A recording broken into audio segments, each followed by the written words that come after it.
No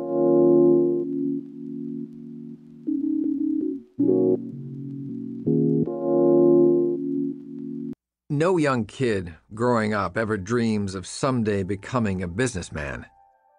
He wants to be a fireman, a sponsored athlete, or a forest ranger.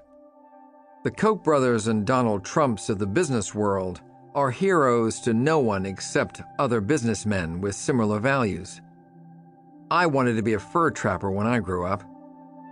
My father was a tough French Canadian from Quebec. Papa completed only 3 years of schooling before he had to begin working on the family farm at the age of 9. Because he was the hardest worker of 9 siblings, when he was 10 years old, he was chosen by his father to go to Maine with him and begin working in a mill. In later years, he worked as a journeyman plasterer, carpenter, electrician, and plumber. Not bad for a third-grade education. In Lisbon, Maine, where I was born, he learned to repair the looms at the Warumbo woolen mill. I believe I inherited his love of hard physical work and an appreciation of quality, particularly of fine tools.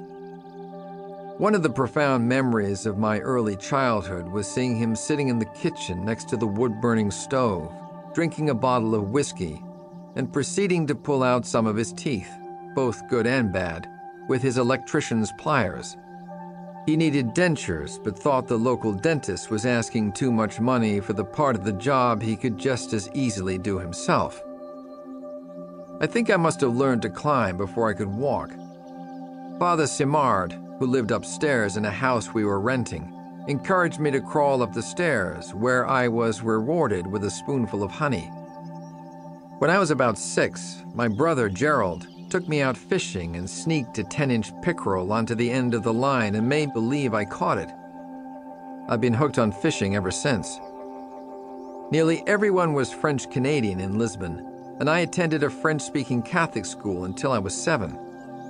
My 2 sisters, Doris and Rachel, were 9 and 11 years older, and since my brother was in the military and my father was always working, I was brought up surrounded by women. I have ever since preferred that accommodation.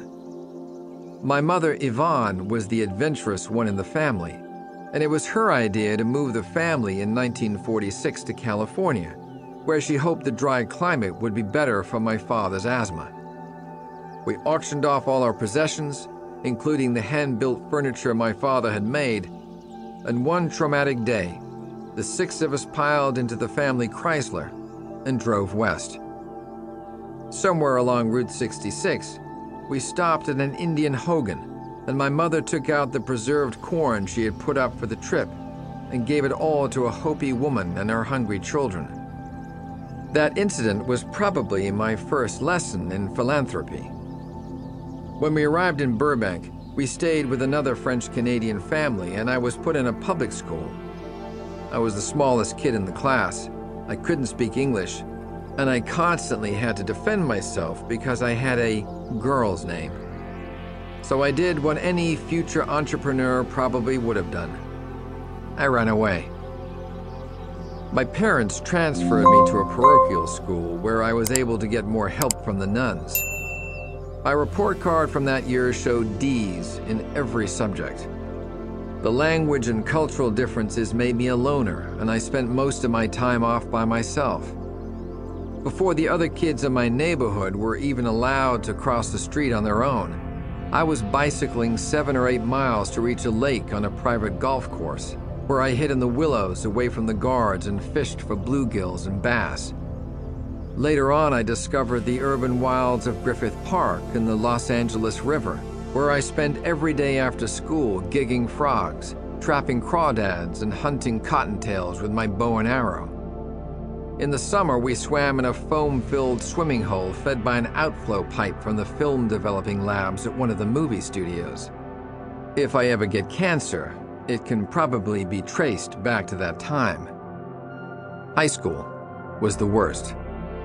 I had pimples, I couldn't dance, and I had no interest in any of the subjects except for the shop classes. I had an attitude and was always in detention. For being a troublemaker, I often had to write lines like, "I will not," 500 or so times. As a budding entrepreneur, I would take 3 pencils and line them up with sticks and rubber bands so I could do 3 lines at once. I excelled at athletics like baseball and football, but when it came time to perform while people were watching, I would fumble the ball. I learned at an early age that it's better to invent your own game. Then you can always be a winner. I found my games in the ocean, creeks, and hillsides surrounding Los Angeles. Math was so boring at times, I'd just stare at the ceiling and try to count all the holes in the perforated soundboard.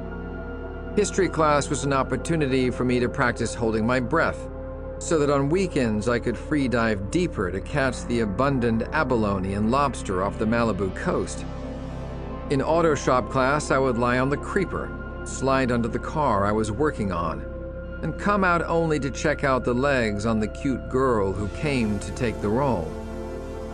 Some fellow misfits, along with adults like Robert Climbs, a music teacher, and Tom Cade, a graduate student at UCLA, started the Southern California Falconry Club, where we trained hawks and falcons for hunting.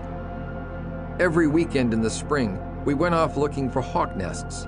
Sometimes we banded the young for the government, or we took a young hawk to train. Our club was responsible for enacting the first falconry regulations in California. It was the most formative time of my life. When a 15-year-old has to trap a wild goshawk, stay up all night with her until the bird finally develops enough trust to fall asleep on his fist, and then train the proud bird using only positive reinforcement. Well, the Zen master would have to ask, just who is getting trained here?